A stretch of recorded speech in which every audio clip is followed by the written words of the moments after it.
Hi friends, welcome to Do Food channel. இன்னைக்கு இந்த வீடியோல எல்லாருக்குமே ரொம்ப பிடிச்ச கருவாடு குழம்பு எப்படி பண்ணலாம்னா फ्रेंड्स பார்க்க போறோம். இப்போ வாங்க இந்த குழம்பு பண்றதுக்கு என்னெல்லாம் பொருட்கள் தேவைன்னு பார்த்திரலாம்.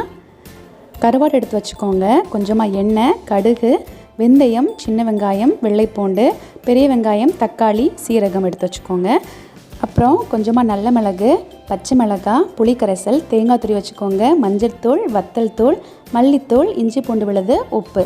இப்போ வாங்க இந்த சுவையான குழம்பு எப்படி பண்ணலாம்னு பார்க்கலாம். அதுக்கு ஒரு மிக்சர் ஜாரில் அரை கப் அளவுக்கு தேங்காய் துருவி சேர்த்துக்கோங்க, அரை டீஸ்பூன் சீரகம் சேர்க்கலாம். அது கூடவே அரை டீஸ்பூன் மிளகு சேர்த்துக்கோங்க, 1/4 டீஸ்பூன் மஞ்சள் தூள் சேர்த்துக்கோங்க, 3 டீஸ்பூன் மல்லித்தூள் சேர்த்துக்கோங்க, காரத்துக்காக 2 டீஸ்பூன் வத்தல் தூள் சேர்த்துக்கோங்க. இது உங்களுக்கு காரத்துக்கு ஏற்ற மாதிரி அட்ஜஸ்ட் பண்ணிக்கோங்க. இது கூட இப்போ கொஞ்சமாக தண்ணி சேர்க்கலாம். தண்ணி சேர்த்து இந்த மாதிரி நல்லா ஃபைன் பேஸ்ட்டாக அரைச்சி எடுத்து வச்சுக்கோங்க. இப்போது நெக்ஸ்ட்டு ஒரு மண் சட்டியில் கொஞ்சமாக தேங்காய் எண்ணெய் சேர்த்துக்கோங்க. அது கூட அரை டீஸ்பூன் கடுகு சேர்த்துடலாம். அது கூடவே அரை டீஸ்பூன் வெந்தயம் சேர்க்கலாம். இப்போ இது ரெண்டும் நல்லா பொரியட்டும். லைட்டாக மிக்ஸ் பண்ணி விடுங்க.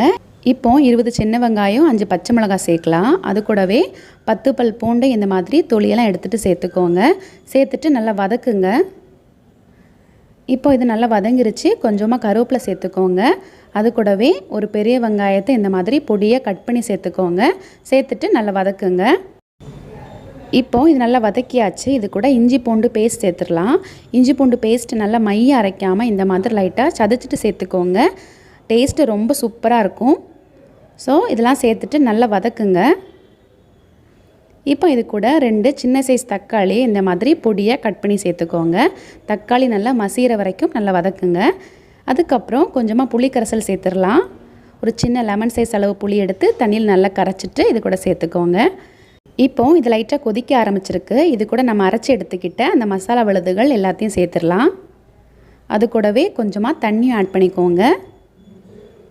தண்ணி ஆட் பண்ணிவிட்டு நல்லா கலந்து விடுங்க. இந்த குழம்புக்கு தேவையான அளவு உப்பு சேர்த்துடலாம். கருவாடு குழம்புக்கு எப்போவுமே உப்பு ஃபஸ்ட்டு கம்மி ஆட் பண்ணிக்கோங்க. கருவாடில் ஏற்கனவே கொஞ்சம் உப்பு இருக்கும். ஸோ ஃபஸ்ட்டு கம்மி ஆட் பண்ணிவிட்டு லாஸ்ட் கொதிக்கும் போது தேவைன்னா சேர்த்துக்கலாம். இந்த மாதிரி நல்லா கலந்ததுக்கப்புறம் இது நல்லா க்ளோஸ் பண்ணி நல்லா கொதிக்க விடுங்க. இப்போ பார்க்கலாம் ஓப்பன் பண்ணி நல்லா கொதிச்சிட்ருக்கு. இப்போ இது கூட கருவாடு சேர்த்துடலாம். நான் இன்றைக்கி சால கருவாடை தான் சேர்க்க போகிறேன். இதை வந்துட்டு நல்ல சூடான தண்ணியில் கொஞ்ச நேரம் ஊற போட்டதுக்கப்புறம் நல்லா சுத்தம் பண்ணி எடுத்து வச்சுருக்கேன். அது எல்லாத்தையும் இதில் சேர்த்துடலாம். எல்லாத்தையும் சேர்த்துட்டு இது லைட்டாக கலந்து விடுங்க. ரொம்ப மிக்ஸ் பண்ண வேண்டாம். லைட்டாக கலந்து விட்டால் போதும். இப்போ இது நல்லா க்ளோஸ் பண்ணி மீடியம் ஃப்ளேமில் ஒரு 10 நிமிஷம் இந்த குழம்பை நல்லா வேக விடுங்க. இப்போ 10 நிமிஷம் ஆயிடுச்சு. ஓப்பன் பண்ணி பார்த்துடலாம். ரொம்பவே அருமையான கருவாடு குழம்பு ரெடி ஆயாச்சு. இப்போ ஸ்டவ் ஆஃப் பண்ணிவிட்டு கொஞ்சமாக கருவேப்பிலையை இந்த மாதிரி கட் பண்ணி சேர்த்துக்கோங்க. அது கூடவே ஒரு டீஸ்பூன் அளவுக்கு தேங்காய் எண்ணெய் சேர்த்துக்கோங்க. நல்ல மணமாக இருக்கும். ரொம்பவே அருமையான கருவாட்டு குழம்பு ரெடி ஆயாச்சு ஃப்ரெண்ட்ஸ். கண்டிப்பாக ட்ரை பண்ணி பாருங்கள். ரொம்ப ரொம்ப சூப்பராக இருக்கும். ஸோ இந்த வீடியோ உங்களுக்கு பிடிச்சிருந்தா கண்டிப்பாக லைக் பண்ணுங்கள். உங்கள் ஃப்ரெண்ட்ஸ் அண்ட் ஃபேமிலி கூட ஷேர் பண்ணிக்கோங்க.